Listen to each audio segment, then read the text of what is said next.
Malaikat Harut dan Marut adalah para malaikat yang pernah diutus Allah untuk turun ke bumi. Al-Quran telah menceritakan kisah Harut dan Marut lewat Quran Surat Al-Baqarah ayat 102. Dan mereka mengikuti apa yang dibaca oleh setan-setan pada masa kerajaan Sulaiman. Sulaiman itu tidak kafir, tetapi setan-setan itulah yang kafir. Mereka mengajarkan sihir kepada manusia dan apa yang diturunkan kepada dua malaikat di negeri Babilonia, yaitu Harut dan Marut. Padahal keduanya tidak mengajarkan sesuatu kepada seseorang sebelum mengatakan, sesungguhnya kami hanyalah cobaan bagimu, sebab itu janganlah kafir.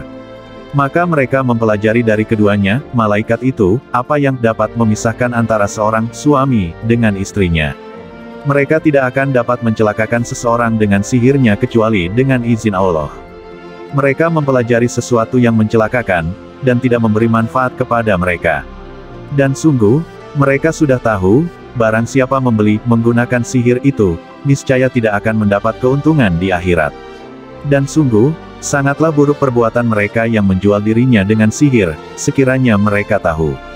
Quran Surat Al-Baqarah ayat 102. Menurut kisah sahih, Allah mengutus dua malaikat ke kota Babil, kota yang terletak di Irak bekas ibu kota Babilonia kuno. Kedua malaikat itu adalah Harut dan Marut. Allah menurunkan kedua malaikat itu karena adanya sebaran sihir yang penuh syirik dan membuat warga gelisah. Saat itu, kota Babil amat kacau karena persebaran sihir di mana-mana. Sihir itu mengakibatkan banyak penyebaran penyakit hingga perceraian pasangan suami istri. Semua itu berawal dari Raja Nebukadnezar, pemimpin kota Babil yang mengurung umat Yahudi usai melakukan penyerangan terhadap Palestina. Karenanya, para tawanan itu menggunakan sihir di kota Babil. Ketika itu, bangsa Yahudi terkenal mahir dalam ilmu sihir. Lewat ilmu sihir itu, bangsa tersebut membuat takut masyarakat kota Babil dengan lingkaran sihir mereka. Melihat kekacauan yang terjadi di Babil, Allah menurunkan kedua malaikatnya, Harut dan Marut. Untuk melenyapkan sihir tersebut, diutuslah kedua malaikat tersebut.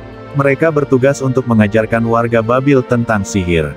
Tujuannya bukan untuk kejahatan, melainkan sekedar memberikan penjelasan mengenai hakikat sihir. Dalam menjalankan tugasnya, kedua malaikat Allah itu selalu mengingatkan warga Babil untuk tidak menyalahgunakan ilmunya. Sesungguhnya kami hanya cobaan bagimu, maka sebab itu janganlah kamu kafir, ucap kedua malaikat itu memperingati warga Babil. Mereka mengajarkan ilmu dasar sihir serta cara bagaimana menghancurkan lingkaran sihir Yahudi. Harut Marut terus memberi peringatan bahwa ilmu sihir itu tidak akan memberi manfaat untuk manusia kecuali atas kehendak Allah. Neraka adalah balasan yang akan disiapkan kepada manusia yang membuat kerusakan dan ingkar kepada Allah. Itulah kisah dua malaikat yaitu Harut dan Marut yang pernah diturunkan Allah ke bumi. Semoga kita terhindar dari segala macam tipu daya sihir yang menyesatkan. Maha kuasa Allah atas semua makhluknya.